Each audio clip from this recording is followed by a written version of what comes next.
আমার কবিতা পড়ার দিন ইউনিভার্সিটি অফ টরন্টোতে ছেলে ক্যাম্পাস। সেখানে এসেছি। এই যে ম্যাগনোলিয়ার পাশে এত সুন্দর সুন্দর ফুল ফুটে আছে। বই নিয়ে এসেছি, খাতা নিয়ে এসেছি। নিজের মনে নিজে যে কত আনন্দ করা যায় সত্যি। তো কবিতা পড়ি, কবিতা প্রেমী। আমার কবিতার নাম শূন্যতা।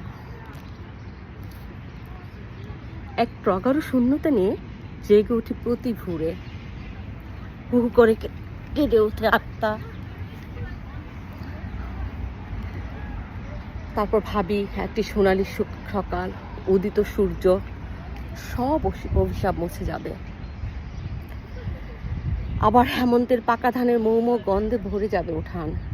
শিশিরে ভিজবো আমি। 3 শালিক নীলচিচি খবর নিয়ে আসবে। আনিয়া জাগবে বকুলের সুরবিতে। কিন্তু আমি আজ ভীষণ শঙ্কিত। কেঁপে উঠে অবিরত। আমি টের পাই তোমাতে আমার নিবিড় প্রেম। তোমার উপর তেড়ে আসা প্রতিটি ঝড় আমাকে স্পর্শ করে। শত মাইল দূর, ভিন্ন আকাশ, ভিন্ন পৃথিবী, ভিন্ন মায়াজাল আমাকে ছিন্ন